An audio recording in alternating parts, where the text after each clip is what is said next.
Bennett, my two favorite miners. What can I do for you today? Oh, we're just looking for some dynamite. Yeah, you see, some fellow, he met us on the road trying to sell some mining supplies. You know, his prices, they were 4 times as much as yours. So you know what we told him? We says, we ain't buying from anyone but our pal, Jack Bennett. That's right. That's what we told him, Jack. Oh, I'm sorry, boys. I had a guy come in here yesterday. He cleaned me out of all my mining supplies. What? All your pickaxes? All your davy lamps? All your dynamite? Oh, how are we going to teach the next lesson?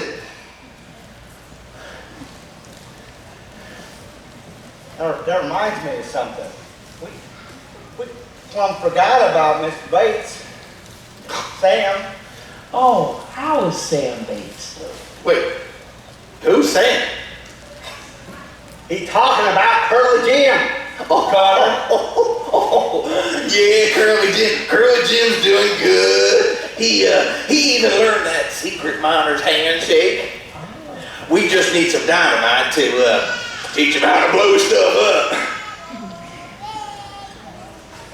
Yeah, so when do you think the next shipment's coming in?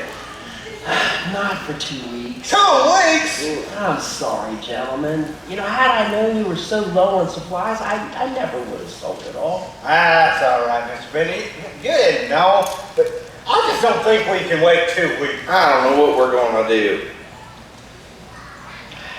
Guess you're just gonna have to buy from that traveling salesman. Yeah, guess it looks that way. Well, come on, Gunner. Let's get going. Oh, before you guys go, I'd like to ask a favor of you. Oh, yeah, Sure, Mr. Bennett. I don't know if you've heard, but my general store is hosting the McCormick's National Pie Baking Contest. Anyway, the word is there are 3 official judges missed their train leaving Baltimore. So it doesn't look like they're going to make it to Colorado in time. Oh, that's a shame. Yeah, but so, Yeah. I was wondering if you two would be interested Yeah. in judging the pie contest with me. Oh, man, let's go. That sounds Count on seeing Mr. Bennett. That sounds great, and I will let you know as soon as the new shipment comes in. I'm sorry, boys. All right, well thank you, Mr. Bennett. No problem. Pardon me! Oh, why, if it isn't Jane Gunner. Well, where were you boys going empty-handed? Well, we're just looking for a traveling salesman to buy some dynamite so we can teach Curly Jim the next lesson. Why didn't you just buy it from Mr. Bennett? Because some swindler named Timothy bought up all the mining supplies. They raised all the prices and some ridiculous. Ridiculous. Oh, well, that just sounds awful. You know Timothy.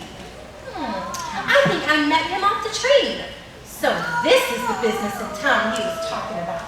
Shady business, if you ask me. That's right. Sounds like it to me, too. Well, good luck, boys. Thank you, Miss Hazel. Hello, Miss Hazel. What can I do for you today? Oh, hello, Mr. Bennett. I am just here to pick up my packages. Ah, they arrived on the afternoon train. Perfect. So, is it true? Is what true? You know, that salesman Timothy. Is it true he bought you out of all your supplies and is now trying to resell them at a higher price? You know, I like to give people the benefit of the doubt, but it sure does sound that way. Well, I wouldn't put it past him at all. He seemed awfully suspicious to me. Here you are. Oh, why, thank you so much, Mr. Bennett. I was just waiting for these. Okay, oh, hi, Hazel. dear. Hello. So, how do you like working at Mr. Bennett's general store? It's an adventure, that's for sure. I love it. Oh, I'm so glad to hear that. Oh, and who might you be, sir? Oh, where are my manners? This here is Sam Bates. Oh, well, nice to meet you, Mr. Bates. Are you new in town? Just got in earlier this week. Oh, well, how come I didn't see you come into town? I meet the train every single day. Not sure? Well, I've been spending most of my time down at the mine, so I haven't been in town that much. Yeah, he's been working with Jed and Gunner. I see. And he's helping with one of my clues, too. Interesting. Well, don't forget, Grace dear, dinner tonight is 6 o'clock sharp. So come straight home after you're done helping Mr. Bennett. I will. Bye, Aunt Hazel. Alrighty, my dear, and good day to you too, gentlemen. So, Miss Grace, how's the treasure hunt going? I see you picked up a new partner along the way. How you doing, Sam? I'm good. Nice to see you again, Mr. Bennett. Sam was helping me out at the mine. Is that okay? Why, certainly. So, I see you found the clue that led you back to my store. Wait, so you know about this treasure hunt? Sure do. Miss Grace found the first clue in an old box in my stock room. All we have to find now is an odd-shaped board somewhere far from the door. Well, I'll let you get back to your treasure hunt.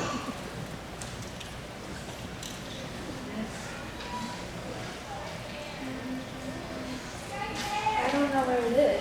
I can't see it. Do you guys see it? Wait, is that it? You see it? Is it there? I don't know. There's nothing over here. Wait, what? You found it! Do you think this could be the secret compartment with the treasure? I don't know. Here. Well, it seems loose. Let me try lifting it up. There it is! It's a book. A book? Not just any book. This is God's Word, the Bible. Is it mine? I mean, can I keep it? Absolutely. But remember, blessings from God are always meant to be shared. Thanks, Mr. Bennett. I've always wanted my own Bible. And what a fun way to get one. Well, I don't get it. I thought we were searching for something valuable, like gold or silver. Sam, the Bible is the greatest treasure ever given to mankind. The Bible is how we learn about God. Well, this really puts me in a bad way. I didn't need to find something like a book. What I needed to find was something worth a lot of money. With all due respect, that book is not going to pay for my debts. You know, Sam, that very well may be true. But this book right here will introduce you to the person who can. His name is Jesus Christ. I don't understand. Hey, Sam, can I ask you a personal question? Sure. What are you running from, son? Well, I owe a lot of money to a wealthy investor, and ever since I went out of business, I have no way of paying her back. So you chose to hide instead? Well, it's only until I figure something out. I fully intend on paying back my debts. You know, Sam, I believe you do. But there's one debt you will never be able to pay back. Your sin debt. What does that mean? The Bible teaches us that we are all sinners who disobeyed God. Anyway, our sins, they make us feel guilty, and they separate us from God.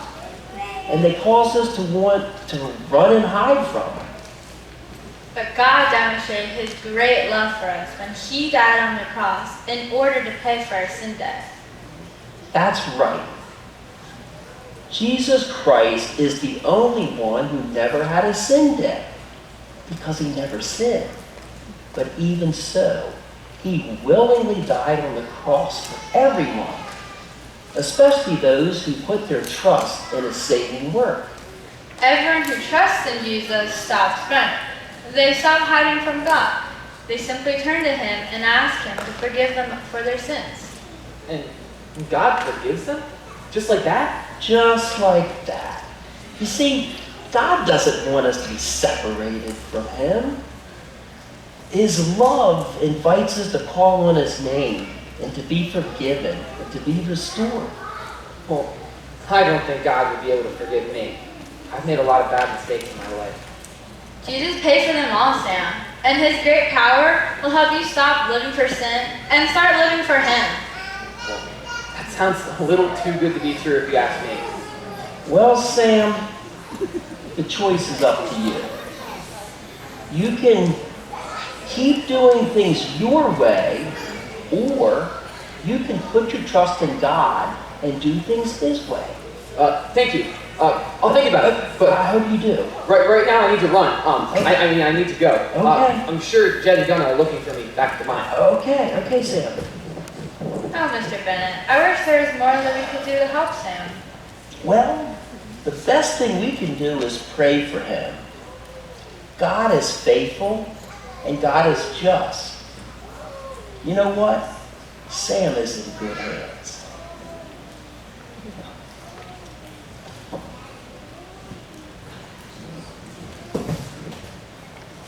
Is that Sam Bates? Yes, it was. How do you two know each other? You could say we go way back. You know where he's headed? Hey, he said he was going back to the mine. Mine? You got it back. Hey, you know where he's headed? Hey, what's this stupid act? You know where he's headed? Where's he headed?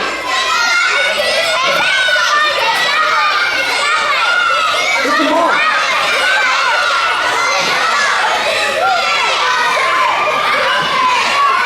Where is it? I didn't know where it was.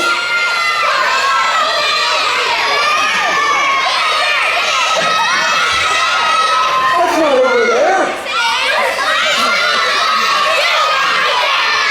There's a line over there. I don't see anything. Where's he going?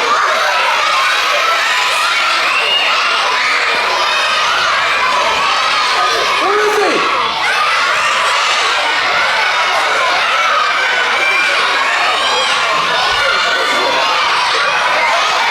I don't see a mine.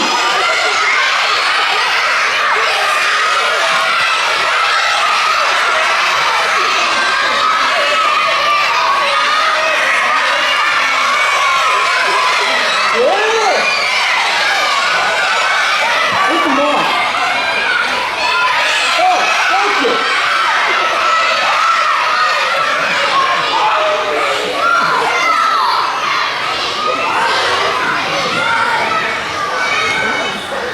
Hey! I know you're in there, Sam. Sam!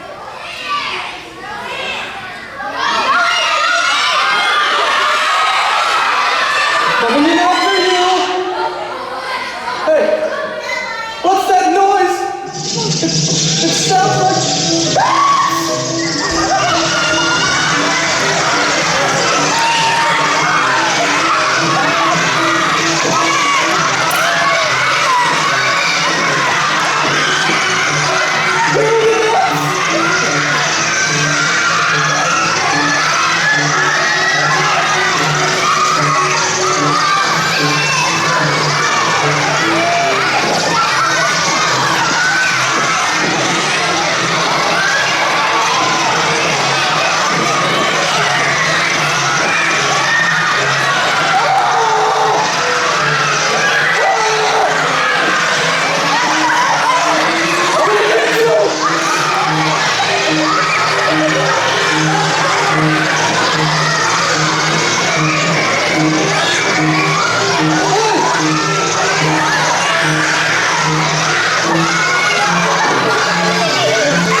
You may have gotten away from me this time, Sam Bates. But let's see what Miss Worthington has to say about this.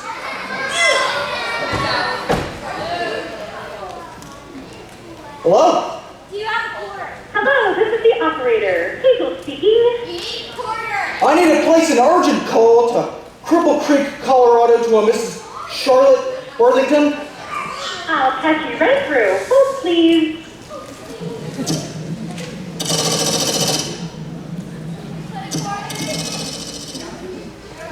Worthington residence, Charlotte speaking. I have a direct call from Pikes Creek, Colorado. Do you accept? Yes, of course. Okay, go ahead.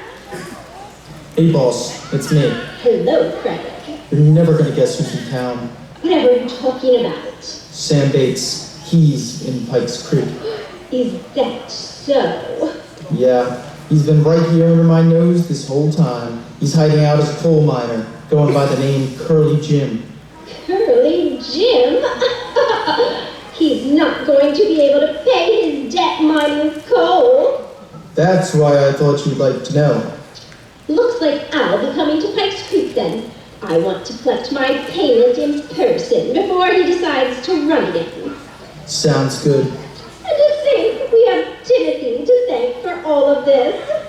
Yeah, funny how things work out. Great work, Frank. I'll see you tomorrow.